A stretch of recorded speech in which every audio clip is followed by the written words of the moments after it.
to the Veterinary Financial Podcast, where we discuss financial freedom and professional success. I'm Meredith Jones, a veterinarian and financial planner for vets. And I'm David Azis. I'm also a financial planner for vets. Today, we are going to talk about the worst things to do with your sign-on bonus. And so we've got our top 3 worst things to do with the sign-on bonus. And sign-on bonuses, they've become just a lot more popular in the last, I'd say, definitely since COVID, and started to become a little bit more popular prior to COVID. And for a while, we were seeing just the craziest sign-on bonuses. I think the market has cooled a little bit where we're not seeing as many of the huge sign-on bonuses, but I am still seeing a few. How about you, David? Yeah, with my clients at least, it is not uncommon to see sign-on bonuses still. I would definitely agree.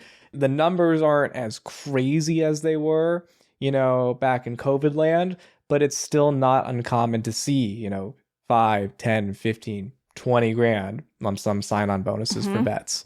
It is still a thing. Yeah, still a thing. I'm seeing fewer of the $50,000 sign-on bonuses, but unfortunately, a lot more 10s, 20s, that sort of thing. So let's just get into this. So number one thing that we want to chat through is throwing it at your student loans. And so this might be a controversial one. Sorry, I just died a little bit on the inside. I just died a little bit.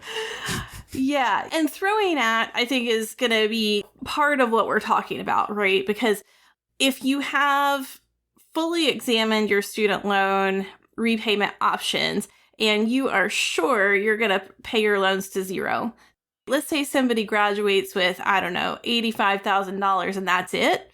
And they know they're going to pay them to zero and it's a slam dunk kind of case and they throw them at their student loans. That's an uncommon situation versus a lot of the new grads we're seeing have, $300,000 in student debt, $450,000 in student debt, that sort of thing. And in that case, they're usually going for forgiveness. And in that case, that would be one of the worst things to do with that sign-on bonus. And why is that, David?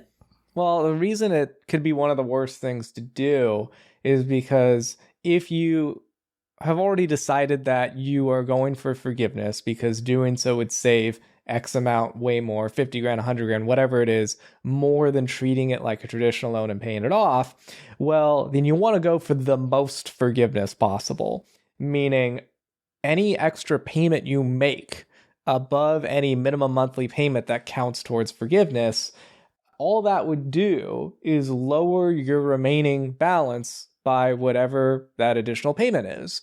And if you're going for forgiveness, all that means is you just got that much less loans forgiven. You tipped the government. And so if that lump sum payment that you were going to make on your student loans just made it so that you got that much less loans forgiven, heck, I'll give you my Venmo. Give me the money instead, right? Because it didn't change your monthly payment along the way. It didn't change how long, that 20 or 25-year timeline that you're on for long-term forgiveness, if you're not doing PSLF, that lump sum payment you didn't change how long you got to pay for, and it didn't change the minimum monthly payment. And at best, if we wanted to get really nerdy, I guess it maybe lowered your tax bomb by a bit. But again, getting really nerdy, does it make sense to pay $10,000 to save at most 4 grand 20 years from now? No, you're still in the hole. So if you're going for forgiveness, using your sign-on bonus to throw at your student loans didn't save you any money. It actually cost you money. And again, I'll give you my Venmo if you wanted to do that. Yeah, you might as well throw it out the window, right? Because it really didn't do you any good. Because whatever that balance is at the end of forgiveness, it gets forgiven. Whether it's $450,000 or whether it's $400,000 at the end of forgiveness, it's all going to get forgiven. And so paying extra in that case doesn't help. Yeah. And on the other case, because either you're going for forgiveness or you're not, if you've been following us, you want to pick a strategy that makes the most sense. Well, we just said if you're going for forgiveness, don't. But if you're not going for forgiveness because payoff, maybe you are one of the cases where, hey, maybe you're a really high earning ER vet, you went to an in-state school tuition and you don't have a bunch of forgiveness credit already. And there are cases where vets sometimes go for payoff. Or what if we're talking private student loans, not federal, in which case there is no forgiveness. Sure, if you've got like 12% private student loans, like maybe it does make sense to throw it at it. But even then, what if you have federal loans at like 4 to 5% and you're a new grad and you're 28 years old? Is it still the best to throw it at the student loans? In that case, if they have no other debt and they've got 4% federal student loans, and you're not already maxing out your 401k or Roth IRA or saving for that down payment, I would argue that even in the cases of where you're paying off your student loans, there are cases within that where it still doesn't make sense to throw on your student loans. It just depends, even if you're paying off your student loans. But if you're going for forgiveness, it is the worst thing that you could do, in my opinion. Number 2, worst things that you could do with your sign-on bonus. And this one really grinds my gears. This one gets me going. Buy an expensive car. I'm not a car guy. I don't care about cars. I realize that I have that bias against cars and that I don't value cars. It's just a mode of transportation to me. But still, it pains me how many times I see people, use a sign-on bonus or any money for that matter for that BMW, right out of vet school, for that, Mercedes, for that 50 to, 80 grand car when you could have got a 25 grand car. And usually that sign-on bonus isn't enough to get you that car outright. It comes with a loan on it too. So it's like you use that sign-on bonus to get a more expensive car with an even more expensive car loan. And the reason it grinds my gears so much is because people don't realize if you got a more expensive car and now you've had an $800 a month car payment, that is worth, depending on what interest rates are doing, somewhere between 80 and 150, sometimes even 200 grand in purchasing power on the real estate side. And one of the biggest goals that a lot of vets have out of vet school within their first 5 years of practicing is they want to buy their first home. That decision to use a sign-on bonus to get a more expensive car than you otherwise would could just zap your power to get the right home. So that's why I hate that. Yeah. Another thing is the car insurance too is going to be higher on that more expensive car, most likely. It's just cars are expensive. You need a good, reliable source of transportation to get your job, but you don't need a 50 grand car. You just don't. If that sign-on bonus tempts you to get a car that just know what you're paying for, it will take longer to afford a home. And that's not even counting the opportunity cost of what if you could invest the difference, meaning take that bonus and stick it in an index fund or a low-cost ETF or max out the 401k. I'm coming at it from the real estate side because that tends to be most people's goals, and they just don't know that, oh my God, it just zapped 200 grand of what I'm able to buy. But also, hey, if you invest the difference over the time period of that car loan, you probably have another 50 to 100k in the bank. So I don't like cars. What about number 3, Meredith? Take it away. So number 3 is YOLO investing. So, okay, fine. You only live once, right? But if you're going after whatever the latest stock craze is, for example, don't want to name any names like Nvidia or anything like that. But, if we're thinking about specific stocks that maybe are just in the news a lot, and we say, oh, well, we've got a sign-on bonus, we're going to put it toward that. It may not be a decision that you have thought through. What do you think? I think that there's a lot of fads with investing. And when we say YOLO investing, it could mean throwing it in an individual stock. It could mean throwing it in crypto, for example. It could mean, this is actually fairly common. This happened to one of my clients. I won't name names. For all you large animal folk listening out there, cattle investing is pretty common, actually. There was this Ponzi scheme, and it's a legit thing. You can make a lot of money investing in cattle, but there was this Ponzi scheme that seemed too good to be true, and it was, and this person basically invested lump sum 100 plus grand and now is having trouble getting it back, and it's a whole thing. Oh, and wow. So you got this sign-on bonus. Does it really make sense to plow it all into one thing that could go to zero? I mean, no financial planner is ever going to say do that. Yeah, you only live once. So probably in this one time you get to live, don't lose the money. What's Warren Buffett's thing? It's his rules to investing. It's don't lose money. So if you YOLO invest it into one stock, there's a good chance that you will just lose it all. Or lose half, or who knows? Yeah, and keep in mind, I mean, we are talking about like using your entire sign-on bonus for something like this, like YOLO investing, right? We're not talking about a very small amount of your money that we're putting towards something like that. $100. Yeah, if you want, and I mean, it always just depends, but if you want to set aside a little bit for some individual stock playing, or if you're into crypto and you want to set aside less than 5% of either your net worth or this bonus, like, cool, there are ways to do those calculated riskier investments to hopefully get a higher return. And the way to do that is really, if you're okay with it going to zero, then cool. If you're not okay with it going to zero, pump the brakes. Whether it's YOLO investing, buying a more expensive car, or throwing it at your student loans, there's another thing that makes all three of these things potentially even worse. And that's how a lot of the times these bonuses will be treated. Meredith, in your experience, when you get a sign-on bonus, are there any strings attached to it? Like, how does it work? There are almost always strings attached to a sign-on bonus. Occasionally, I'll see a sign-on bonus that doesn't have strings attached, and if you're offered one of those, awesome.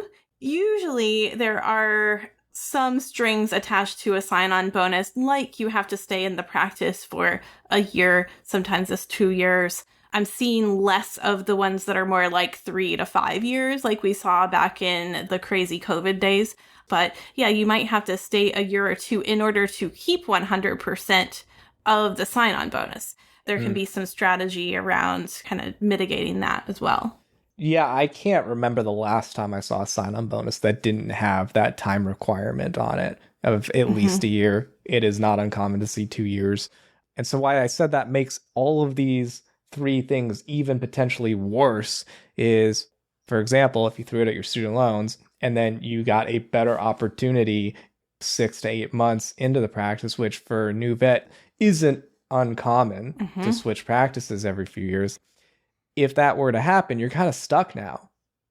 Like, gosh, what did you have to, what if you threw $20K at your student loans and then 6 months later you want to switch practices to a better practice in the hospital and you're out of luck? So that sucks. And so that's why it makes all of these things even worse. So we said the three worst things. Meredith, what are some of the better things to do instead? Well, I'm a big fan, if there are strings attached to a sign-on bonus, I am a big fan of putting it in a high-yield savings account while those strings are attached to the money. And doesn't mean that that's the right answer in all cases, but I'm a big fan of doing that so that you aren't putting yourself in a situation where you feel like you don't have options and where you feel like you're stuck. Because, I mean, we all went to vet school so that we could do what we want to do with our career, not so that we can feel like we're stuck because somebody offered us a bonus and now we're unhappy in that job. Yeah. And it's definitely not the quote, well, if you're super into investing, I guess it's not like the sexy thing to do, but it's the smart thing to do if there's strings attached, especially if it's not like a prorate, like, because there are some that are prorated, meaning, oh, every single month more you work for the clinic, that's that much less that you need to repay back if you left. So you wouldn't have to repay back the whole thing. But sometimes it is you have to repay back the whole thing. And so sticking it in a savings account just gives you the flexibility. And you can, and once you've stayed there for long enough, then you can always invest it later. And it'll earn, like right now, a lot of savings accounts, at least as of the time of this recording, are paying upwards of 4%. So you'll get something for it. What else could you use it for? What do you think? Another thing would be to use it for moving expenses. I mean, if you're relocating for a particular job and you don't have relocation expenses that are paid out separately, I mean, that's an expense that isn't in your normal budget. Keep in mind that you're going to need to eventually replace that, right? Because it's probably coming out of savings.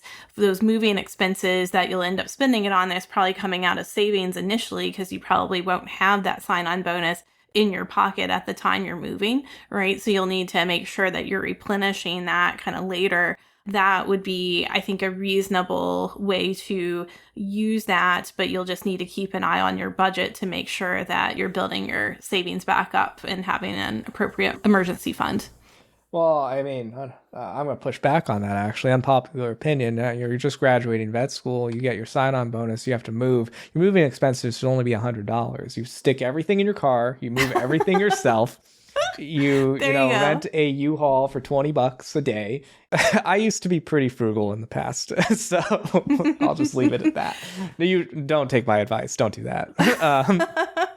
I've done that both ways. So when I graduated, I started an internship. So me and my classmate who also had an internship at the same hospital, we packed up a U-Haul, drove it up. And so then it really didn't cost that much. We drove from North Carolina up to Connecticut, and yeah, we didn't have that much stuff. Versus when I moved after my internship, then we had to, this was like everything that was in my, everything that was in my house in North Carolina that my husband and I owned, right? So different situation. There were a few $1,000s of moving expenses then, but the company I was working for paid for it. There you go. That's the real thing. Get your company to pay for it, not even out of your sign-on bonus.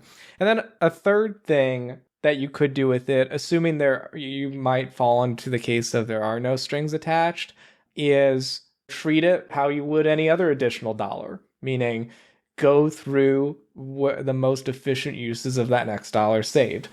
And that's going to be different for everyone, but like go through your checklist of, hey, do you have at least a baby emergency fund?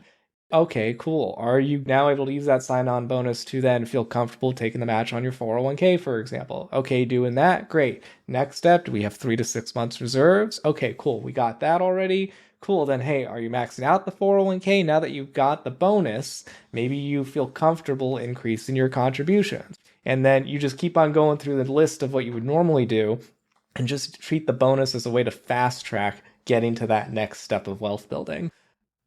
To tie a bow on this episode, one real cool thing from like a cash flow standpoint that you can do from just an overall planning standpoint to do with the bonus, in the common scenario that the bonus is prorated, meaning, again, let's just to put an example with numbers, but to keep it super simple, let's say your bonus was 12 grand. And let's say to keep all of it, you got to stay at least a year at the practice. And if it's prorated, that means if you worked the practice 1 month, then theoretically month 2, you leave, you would have to repay 11 grand of it back. Okay? 12 grand divided by 12 months. Cool. If that was your case, and you can redo the numbers with 2 years, with 20 grand, with 5 grand of bonus, but if that's your scenario, what I would do then is keep it, like Meredith said, in a high yield savings account when you get it lump sum, but then consider $1,000 of it yours every single month to then be used in your future wealth building. So, every single month, cool. I've now got an extra $1,000 of that 12 grand that could be used for backdoor Roth, could be used for emergency funds, could be used for down payment for future home, right? Whatever it is. And so prorating the bonus yourself is a really great way to get it invested, to get it working for you without being held up to dry if you wanted to leave and go to a different practice. Any final thoughts on that, or? Yeah, final thoughts would be to make sure that you negotiate that prorated bonus into your contract, because most of the time they are not going to offer you that off the bat. They may just say, yeah, you got to stay a year, you got to pay the whole thing back. It's possible. I have seen some where it's like quarterly and maybe they put that in the contract. But ideally, if you could get it negotiated in there that it's prorated on a monthly basis. Now they're not going to say yes to that all the time because there's a reason that clause is in there anyway. But if you can get it prorated monthly, that would be the ideal scenario. It's a good reminder that, and this goes beyond the bonus too, that everything, and stay tuned for another episode where we talk about comp in general, and how it's complicated for vets. Everything's negotiable with most places. I know this MDVM that I used to know one time, all he had to do to not have negative accrual as part of his contract, where it was the case for every other vet, he just asked. And they were like, sure. Mm-hmm. No other vet knew to ask, or they were too scared. So again, with the bonus, you can ask for the proration, ask for what makes sense. So what if you could get fiduciary veterinarian specific financial planning that's student loan aware that could change your life? Go to slpwealth.com/vet. That's slpwealth.com/vet for a free 15-minute intro call to see if we could be a good fit for you. I would love to talk to you. I know Meredith would too. Yeah, absolutely. And until next time, take care and continue your path to financial success. This podcast is for informational and educational purposes only and should not be considered individualized financial advice. If a specific investment is mentioned, it should not be considered a recommendation or endorsement to buy or sell the investment. All investments involve risk. Past performance does not guarantee future results. You are encouraged to seek the advice of a financial professional before implementing any investment strategies discussed. Yay, compliance.